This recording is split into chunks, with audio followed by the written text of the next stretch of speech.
Welcome to Peter and Ruffy's Football Show here on STV. The main talking points on tonight's programme.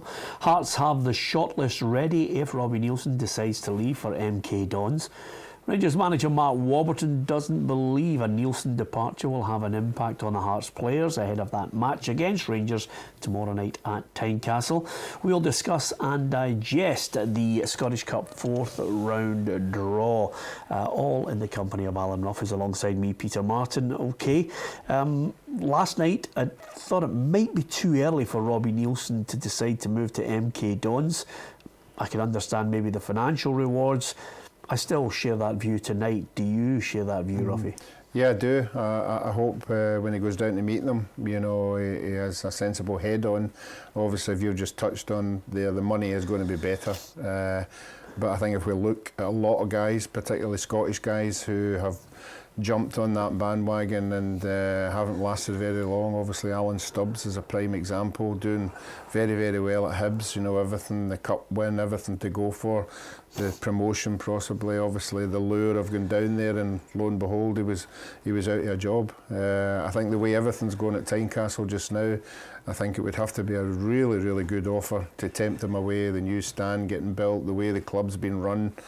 And for me, you know, it's okay saying that MK Dons, yeah, they've got a new manager with lots of money and they're on the up and that. I mean, I don't buy into that a lot of times. You know, sometimes these clubs have nowhere to go. There's not many of these clubs go all the way right up to the top. So I think he'll obviously have to weigh up what he's got and what's on the table. But I'm sure a lot of the Hearts supporters will be hoping that he just goes down to test the water and come back up again. Well, when you consider what Robbie Neilson had to say yesterday ahead of this game against Rangers, you might be right, Ruffy. To be a club that's really stable, you know, a stable environment, stable owner. You know, and I think we've got that here. It's developing. You know, I've been to a few board meetings. You know, this one was really important, and we were discussing the plans for the January window. You know, I think it's going to be a really important window for us. There's a few teams running about us at the moment that I expect to recruit. We have to recruit well if we're going to compete and try and get that second position. So the board meeting went really well. I was pleased. You know, the people we have on the foundation, the people we have on the board, and Craig, they're all desperate for the club to do well, as I am. So, you know, everyone's pushing in the right direction. But we discussed what I want to do and what I think we need to do with the team. So, you know, it's now a case of getting sourcing the players. We've got one that we're hoping to try and get done soon. You know, and that means that that's one part of it done, and then we assess how the January window goes, because the players have been doing well. You know, we've got guys like Patterson who will attract interest. He's with Scottish International. You know, so it depends what happens with him, where we then need to strengthen again.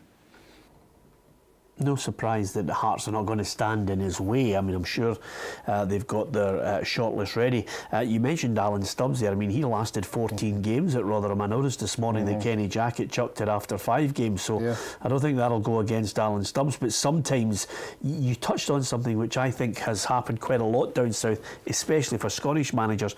They walk into a job with promises of great riches, resources, players, you name it, and then suddenly the rug is just taken from underneath their feet. Yeah, you could throw Neil Lennon into that category as well. He went down there, Bolton, a massive big club, you know, an owner in there promising them everything, and obviously goes in there and he sees the state the club's in, and we all know it's the track record of all these owners. They don't hang about. You know, if things aren't going particularly well for you, you're out the door. Lambert, Blackburn. Yeah, Malik McLeish, Only Coyle. Yep. You know, you could name, and there'll be more than that.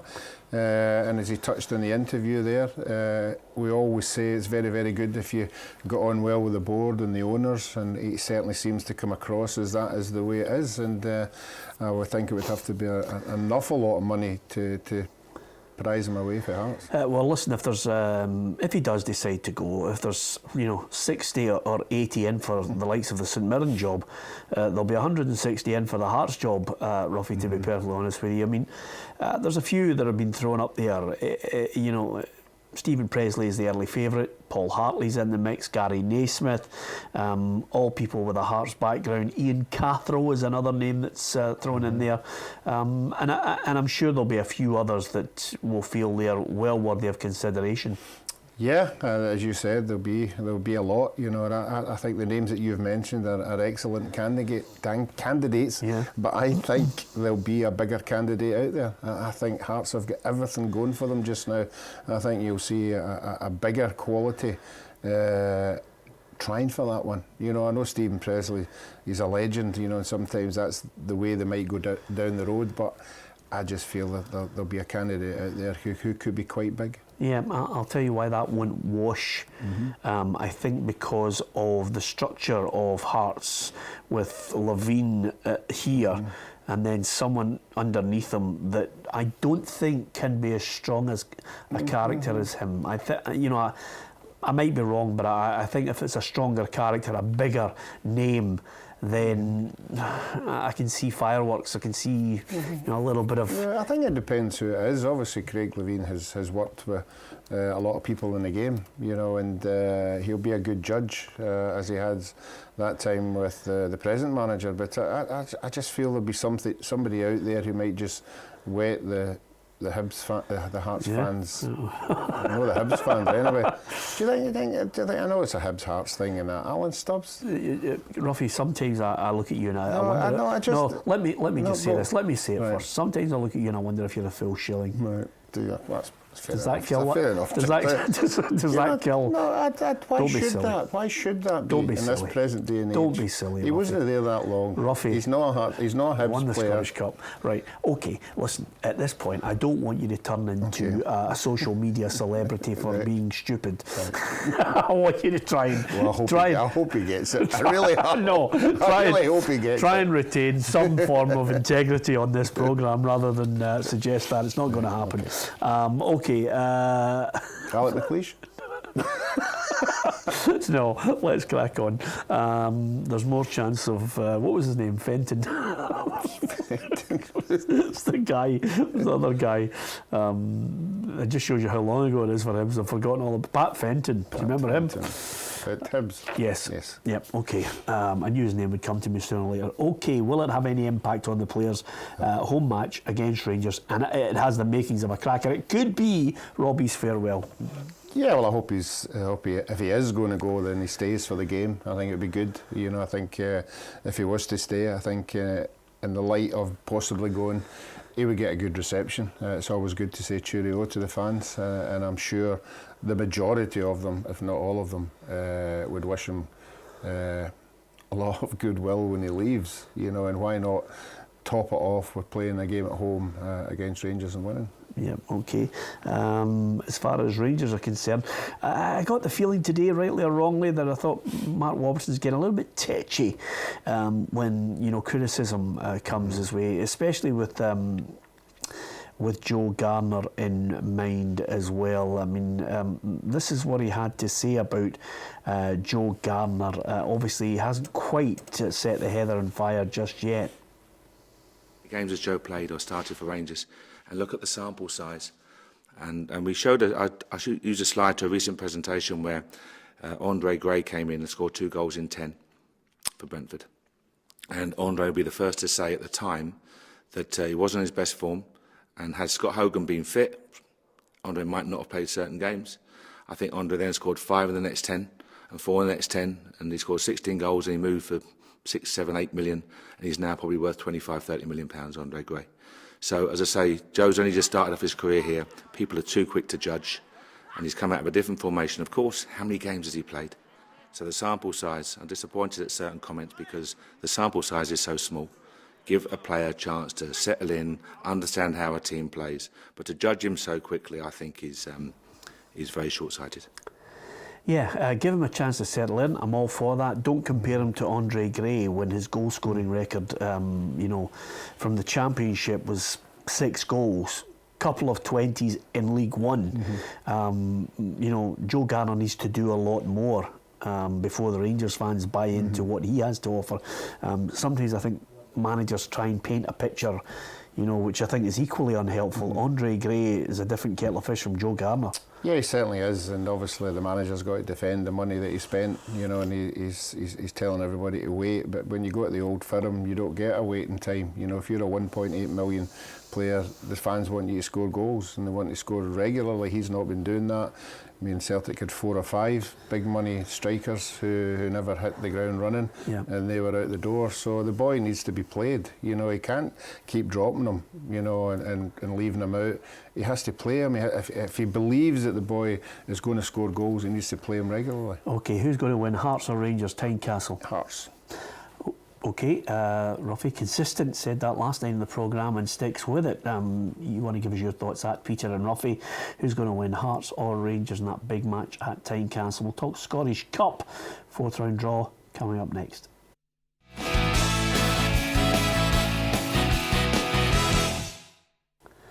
Welcome back to Peter and Ruffy's football show here on STV. Don't forget to join us Monday to Thursday at 7 o'clock, and also on the Friday the extended programme 6:30 to 7:30, and on a Saturday afternoon 2 o'clock till 6. We keep you right up to date with all the goals as they hit the back of the net.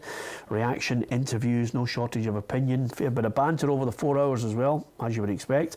Alan Ruff is alongside me. Peter Martin. The 4th round Scottish Cup draw was made yesterday, with the SFA president Alan McRae giving Gordon Strachan his full backing, as well as pulling out the balls for the draw itself. Here is indeed the draw for the 4th round. There are a number of fixtures, as you would expect, that are still to be finalised, some of them taking place tonight. Aberdeen against Stranraer or East Kilbride.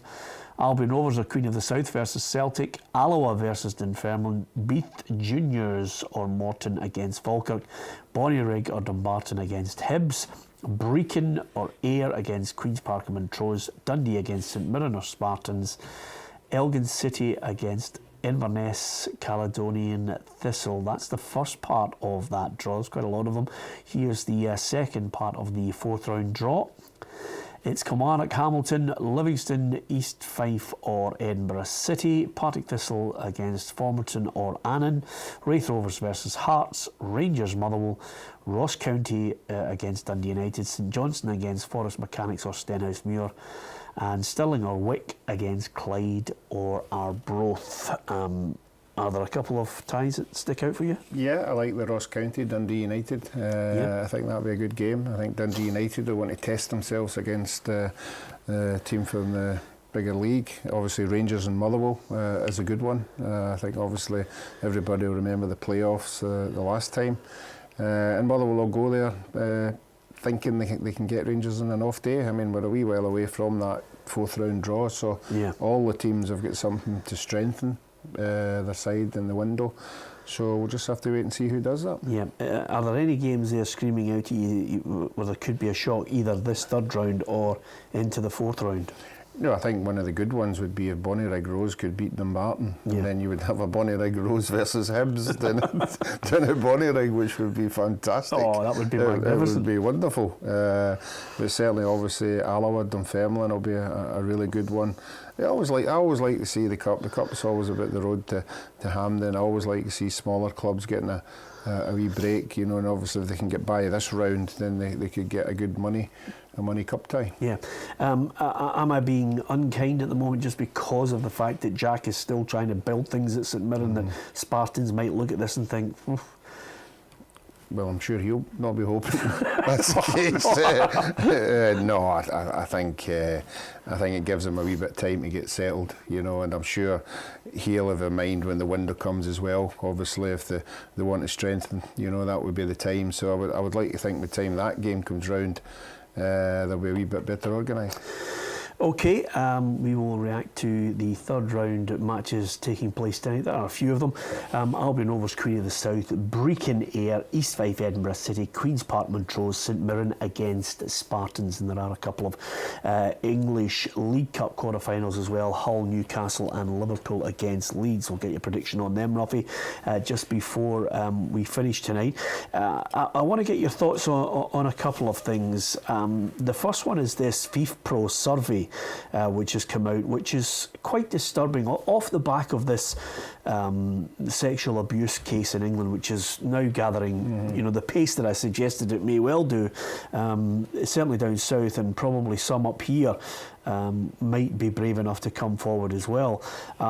More than a third of players surveyed in Scotland say they received threats from stands on match day. That's 34%.